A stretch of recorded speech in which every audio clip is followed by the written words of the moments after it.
Mau ngambil apa lagi? Istri orang udah diambil. Berarti tujuannya apa menikahi almarhumah? Baru-baru ini komedian Sule semakin geram dengan aksi Teddy, yang selalu menuntut harta warisan mendiang Lina Jubaedah. Padahal Sule sudah berjanji bakal kasih jatah bintang pas umur 17 tahun, tapi kenapa Teddy tetap ngotot sekarang? Sebenarnya seberapa kaya si Sule sampai harta peninggalan mantan istrinya aja jadi rebutan bertahun-tahun? Di video ini, kita bakal bongkar tuntas sumber kekayaan Entis Sutisna alias Sule, yang disebut-sebut mencapai puluhan miliar rupiah, dan aset apa saja yang diduga ditinggalkan almarhumah Lina Jubaedah. Jadi pastikan kamu nonton sampai akhir. Inilah sumber kekayaan Sule dan aset almarhumah Lina Jubaedah, hingga alasan Sule menahan warisan untuk bintang, yang kami sudah rangkum dari berbagai sumber.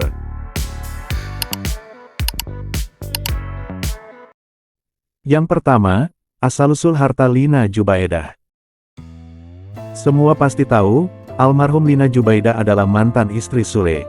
Pertanyaannya, dari mana almarhum Lina punya banyak harta kalau bukan dari hasil keringat Sule selama belasan tahun berkarir? Almarhumah Lina Jubaedah adalah sosok yang menemani Sule dari nol, dari zaman mereka masih hidup susah di Bandung, sampai akhirnya sukses besar. Jadi, secara hukum dan logika, harta yang dimiliki almarhumah adalah harta gono gini, atau hasil bagi bersama selama belasan tahun membangun karir bareng Sule. Pasca perceraian di tahun 2018, ternyata Sule nggak lepas tangan gitu aja. Sebagai bentuk tanggung jawab dan kasih sayang, Sule memberikan sejumlah aset fantastis kepada Lina. Dan aset inilah yang sekarang jadi pusat polemik. Biar kita nggak cuma nebak-nebak, mending kita bongkar aja fakta di balik tumpukan aset peninggalan almarhumah yang nilainya fantastis ini.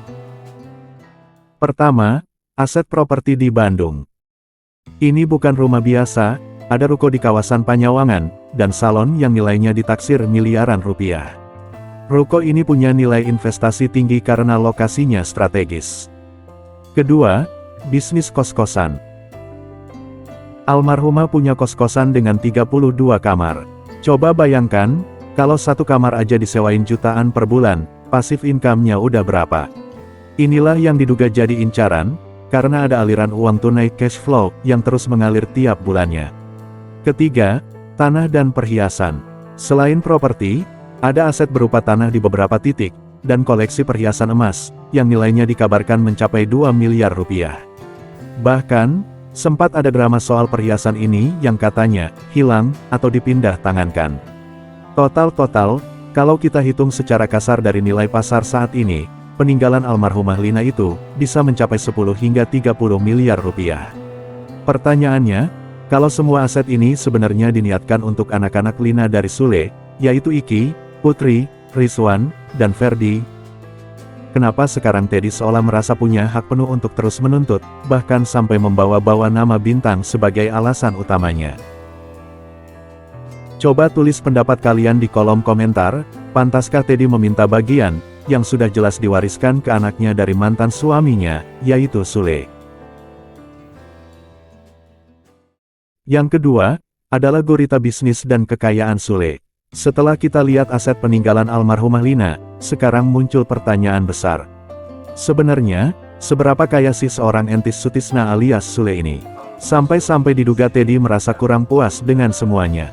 Meskipun jarang muncul di sketsa televisi kayak dulu, pundi-pundi rupiah Sule justru makin menggila lewat berbagai lini. Inilah pabrik duit Sule yang sesungguhnya. Pertama, dominasi digital Sule Channel Productions. Ini bukan cuma hobi, tapi perusahaan media. Dari jutaan subscribernya, AdSense yang masuk itu udah kayak gaji pejabat tiap bulannya. Belum lagi dari konten keluarga yang selalu trending. Kedua, Raja Live TikTok.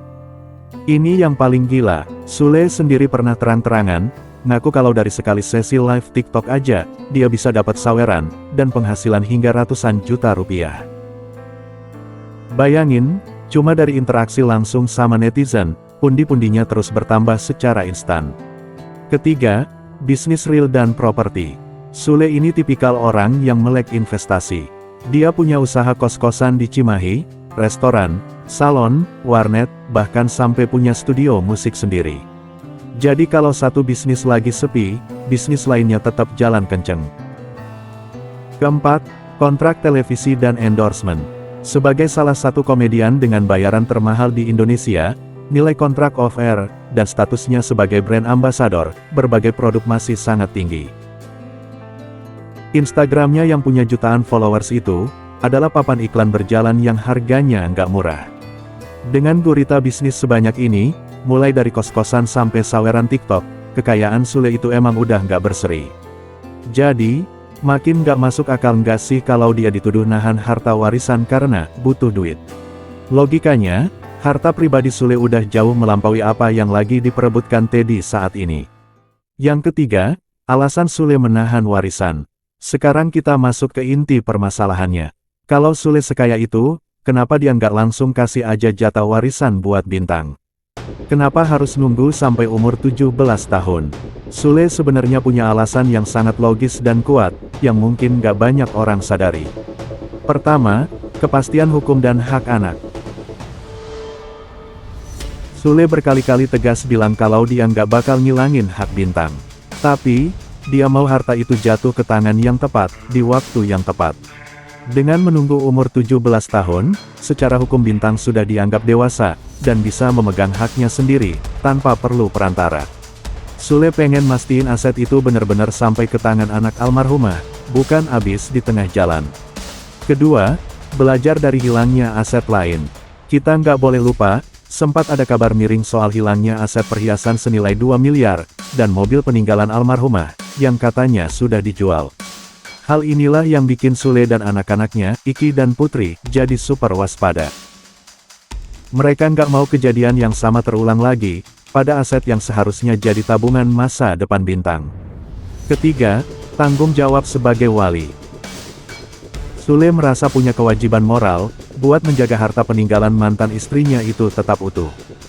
Bagi Sule, ini bukan soal nominal, tapi soal amanah. Dia lebih milih dihujat pelit sekarang, daripada nanti Bintang udah gede, tapi hartanya malah sudah ludes tidak tersisa. Jadi, kalau kita lihat dari sudut pandang ini, langkah Sule ini sebenarnya adalah bentuk proteksi. Dia bukan lagi nahan harta, tapi lagi ngebangun tembus pandang, supaya masa depan anak terkecil almarhumah Lina, itu benar-benar terjamin. Itulah beberapa aset almarhumah Lina Jubaedah, dan sumber kekayaan Sule, hingga alasan warisan Lina tidak diberikan sekarang. Kesimpulannya, dari drama warisan ini bukan cuma soal siapa yang paling berhak, tapi soal siapa yang paling bisa dipercaya, buat ngejaga amanah almarhumah Lina Jubaedah.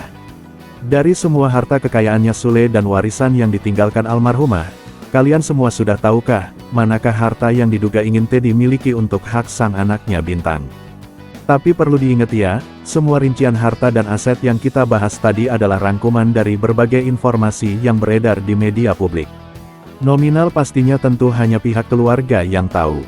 Di sini kita cuma mencoba melihat dari sudut pandang logika dan fakta yang ada dari berbagai sumber media. Kalau menurut kalian gimana? Langkah Sule nunggu Bintang umur 17 tahun itu udah benar atau malah terlalu lama? Atau gimana pendapat kalian soal Teddy Pardiana yang menuntut hak sang anak? Tulis pendapat kalian di kolom komentar ya. Jangan lupa klik like, subscribe, dan aktifkan lonceng notifikasi, biar nggak ketinggalan update berita artis viral, info selebriti terbaru, hingga sumber kekayaan artis lainnya.